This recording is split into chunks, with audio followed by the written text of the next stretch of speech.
mimpi dan ramal-meramal, tapi ini ada laporan lain ke polisi. Kasusnya kasus yang kita bahas kemarin soal Raffi Ahmad dan Ahok yang sudah menggelar hadir di sebuah pesta tanpa mengindahkan protokol kesehatan. Kalau ini saya kira kan cukup menarik karena wacana yang muncul di publik bahwa selama ini pemerintah bersikap keras sekali kan terhadap para pelanggar protokol kesehatan, salah satunya Habib Rizik Syihab. Benar, dan saya mendukung itu supaya benar-benar dipakai aja segala macam upaya untuk memperlihatkan keseimbangan di dalam menakar perilaku orang itu.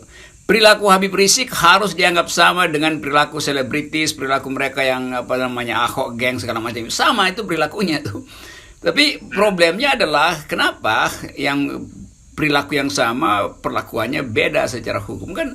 Itu yang dipersoalin kan, dan orang terus mengintai bagaimana istana menjadi bijak dalam soal beginian tuh. Nah, istana yang kerepotan sendiri kan, karena dari awal melakukan tindakan yang impars, yang justru parsial, hanya sebagian yang dicecar, yang lain mau diselamatkan itu. Nah, ini isu yang sama. Ini saya kira nggak bisa dianggap remeh ya soal laporan terhadap Raffi ini, karena tadi itu seperti Anda nyatakan, sekarang publik akan semakin mendapat fakta gitu bahwa benar nggak nih pemerintah selama ini yang seperti ditudingkan, dan ini kan agak sulit dibantah karena peristiwanya terang benderang. Ya, itu semua terjadi. Soal sekarang ini terjadi lapor-melapor itu karena didahului oleh kekuasaan yang ingin memenjarakan orang. Nah, kalau itu konsisten aja kan. Jadi sebetulnya nggak ada yang aneh dari rakyat tuh. Pemerintah selalu menganggap bahwa COVID ini gagal karena rakyat tidak disiplin. Nah, sekarang rakyat minta presiden disiplin dong. Tertibkan mereka yang nggak pakai masker kan. Jadi rakyat bilang, presiden bilang, ya itu kita mulai dari Petamburan. Oke, Petamburan udah selesai. Setelah Petamburan, kalau begitu nanti orang anggap bahwa undang-undang kesehatan karantina hanya berlaku di Petamburan. Keputusan presiden tentang kebencanaan hanya berlaku di Petamburan. Kalau di rumah mewah nggak berlaku. Kalau pada orang yang kan itu. Jadi ini istana betul-betul nggak bisa membaca lapisan psikologi yang paling dasar dari publik, yaitu keinginan untuk diperlakukan adil. Hanya itu yang diminta. Ya, kita tetap menunggu, publik akan tetap menunggu. Saya tetap mendukung dilaporkan itu, karena bukan karena kita ingin menjebak orang, kita hanya ingin menguji dalil keadilan dari negara. Cuma itu aja. Ya. Nah, ini penting karena saya amati di media sosial sejak kemarin itu jadi trending topik soal Raffi Ahmad. Tapi hari ini yang jadi masuk trending topik yaitu tangkap Ahok dan Raffi. Ini maksudnya Ahok dan Raffi Ahmad. Jadi setidaknya 2 hari berturut-turut soal ini menjadi trending topik, dan itu menunjukkan bahwa concern publik terhadap kasus ini sangat besar sekali. Benar, dan itu soal kecil kan, si Raffi Ahmad itu dan Ahok bisa bilang gampang, kita bayar denda selesai kan dua-duanya punya uang banyak gitu kan, bayar aja denda selesai, sehingga publik anggap oke, kalau begitu udah ada kepastian hukum, cukup bayar denda, sehingga yang udah bayar denda juga tidak boleh lagi dipidana gitu. Kan nggak bisa dipidana berkali-kali itu kan. Jadi sekarang orang tidak lagi mempersoalkan apakah ini kebijakan dungu atau bukan. Orang ingin konsistensi di dalam kebijakan, kendati pun kebijakan itu dungu. Kan tetap nggak ada yang bisa diterangkan oleh pemerintah bahwa Habib Rizik melanggar undang-undang kesehatan. Dia hanya disebut melanggar kalau dia menerobos garis polisi yang dipasang di area yang sudah di lockdown. Padahal nggak ada lockdown di Petamburan, sama aja kan. Jadi apa yang dilanggar di situ itu? Nggak ada yang dilanggar secara hukum, nggak ada yang dilanggar. Jadi wisdom yang kita dapat, kebajikan yang kita peroleh hari ini adalah orang masuk di dalam upaya untuk menagih kesetaraan perlakuan, dan itu betul-betul fundamental bagi bangsa, kesetaraan perlakuan. Jadi tanggalkan seluruh sensasi politik, imajinasi tentang seseorang yang berkuasa. Publik hanya ingin perlakukan setiap warga negara secara setara, itu kan gampang. Ya. Dan ini sebenarnya tidak boleh dianggap sebagai sebuah hal yang sederhana ya. Tidak bisa, ini bukan hal sederhana, karena kita ingin betul-betul hukum itu dimengerti sebagai upaya untuk menjaga kehidupan yang masuk akal gitu. Kalau yang sana dihukum yang di sini enggak, berarti kehidupan kita nggak masuk akal itu. Jadi jangan dendam itu ditampung terus, ditimbun terus di publik hanya karena pemerintah berlaku sepihak. Karena orang tahu bahwa ada public figure yang Ahmad Rafi apa itu dan Ahok, yang dua-duanya public figure, yang seharusnya bebannya lebih besar itu kan. Kalau rakyat biasa melanggar itu karena dia ingin, oke, saya harus cari makan, karena itu saya nggak pakai masker, nanti cepat-cepat mesti beli telur ayam yang lagi diobral segala macam. Dia rakyat biasa, oke, dia langgar karena kebutuhan perutnya. Tapi kalau orang elite melanggar itu harusnya dibebani lebih besar hukumannya itu. Karena dia terpelajar, dia tahu prosedur, dan dia mampu untuk menahan segala macam ego konsumtifnya justru karena dia nggak kelaparan. Tapi pikiran semacam ini kan nggak tumbuh di dalam elit sendiri kan. Elit justru mengancam rakyat. Kalau nggak pakai masker bisa dipidana, melanggar segala macam itu kan tuh. Apalagi wamen lagi mengancam kan. Apa yang indah dalam persahabatan antar warga negara kalau begitu? Ya. Oke, tadi Anda menyinggung soal wamen, ini maksud Anda Wamenkumham ya, yang mengancam orang yang tidak mau divaksin bisa terkena pidana, itu maksudnya ya? Oh, itu Wamenkumham. Oh, bukan wamen. Buset, saya kira wamen sosial apa kesehatan segala macam. Wamenkumham yang justru harus paham hukum. Ini benar-benar absurd. Wakil Menteri Hukum dan HAM tidak paham tentang peraturan perundang-undangan, bahwa hak terhadap kesehatan itu adalah pilihan bebas individu tuh, bukan urusan negara menentukan dia harus disuntik pakai vitamin C atau pakai vitamin D, vitamin dungu. Jadi bayangkan misalnya ini diketahui orang lagi nih, Wakil Menteri Hukum dan HAM tidak paham hukum dan tidak paham HAM, kan ini gila benar. Saya meragukan kalau dia tidak paham, Bung Rocky, karena background dia ini adalah seorang guru besar di Universitas Gadjah Mada, dan dia baru aja dia masuk di birokrasi pemerintahan, kan baru diangkat dalam reshuffle kabinet kemarin gitu. Dan tentu saja harusnya dia memahami karena dia sering sekali diminta pendapatnya sebagai ahli dalam berbagai kasus. Tiba-tiba kenapa ketika dimasuk di pemerintahan sikapnya menjadi seperti itu gitu.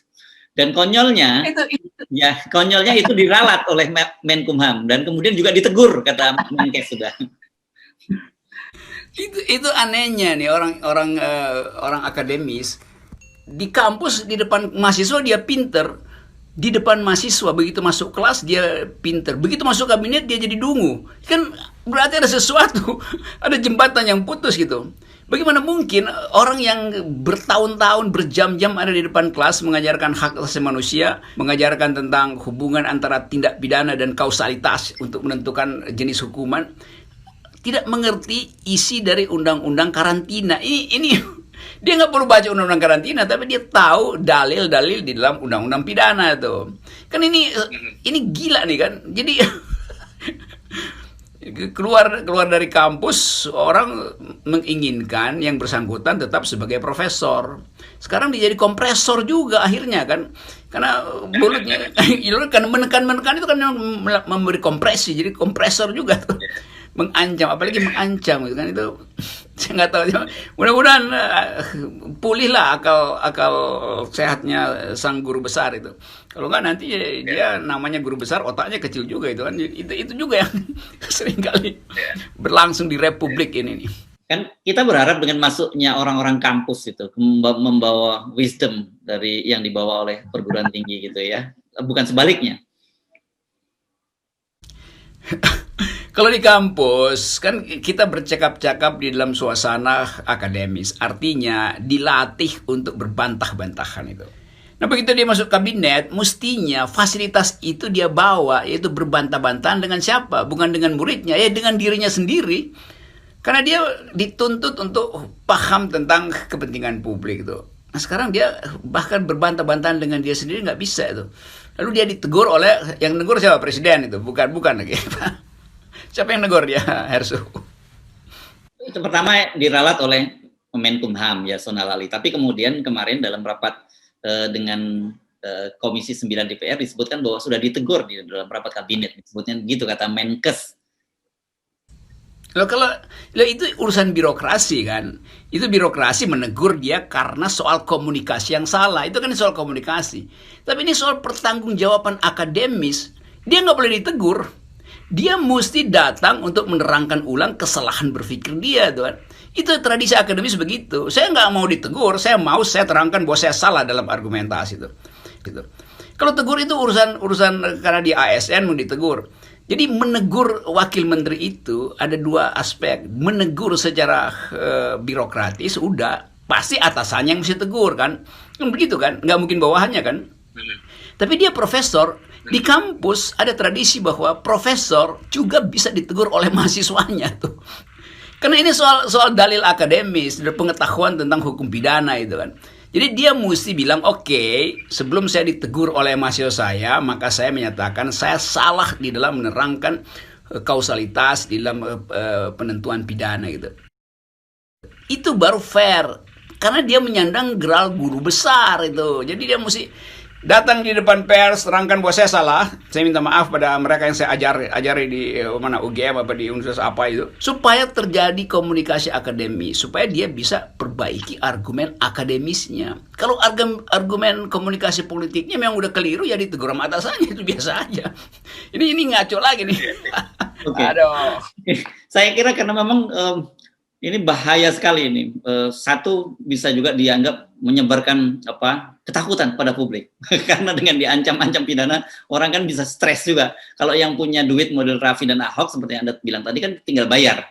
Gitu. Tapi kalau yang orang nggak punya duit dan dia takut kalau kemudian seperti dikatakan oleh Ripka Ciptaning bahwa kalau dampak dari vaksin ini bisa kayak lumpuh layu begitu, dan kemudian dia nolak, dia dipidana, kan serem juga jadinya. Tambah stres lagi nih rakyat. Karena itu mestinya dia langsung, sebetulnya cara yang paling gampang itu kalau di negara beradab itu, dia mundurkan diri. Karena salah omong itu pasti dia harus mundurkan diri itu. Karena itu menyangkut reputasi dia sebagai pejabat publik yang karena disebut, Anda siapa? Menteri itu apa? Menteri ada public servant. Bahasa Inggrisnya itu public servant, pelayan publik, bukan orang yang menakut-nakuti publik. Jadi etika itu aja dia nggak paham, etika birokrasi. Ini masih masuk dalam kepala sang profesor yang disebut sebagai pemerintah itu, government itu artinya pemerintah itu. Maka dia anggap saya perintahkan untuk disuntik, kalau nggak saya pidana. Itu kan cara berpikir otoriter kan. Padahal dalam demokrasi government itu, to govern artinya mengatur sebetulnya itu. Bukan memerintah. Tapi mengatur itu namanya to govern itu. Ini dia governing artinya mengatur, bukan ruling dalam pengertian saya punya hukum maka saya terapkan itu sebagai ancaman pidana gitu. Jadi banyak betul yang lack di dalam otaknya itu, dan itu yang membahayakan. Saya nggak tahu beliau dosen kemudian dibawa ke Jakarta untuk fungsi apa gitu. Kalau dosen ya terus saya di universitas, ngapain masuk ke birokrasi, itu juga aneh juga tuh. Saya kira itu pun kita mesti periksa maksudnya apa. Kalau dia punya kemampuan berpikir tentang hukum pidana atau teori hukum pidana atau filsafat hukum, mestinya dia jadi penasehat menteri, bukan menjadi wakil menteri. Sebagai penasehat dia lebih mudah untuk mengevaluasi keadaan hukum di Indonesia, tuh. Tapi kalau dia jadi wakil menteri, maka dia menjadi eksekutor dalam soal-soal segala macam. Nah, itu bahayanya sebetulnya kalau guru besar dipasang di dalam format yang kecil gitu. Ya.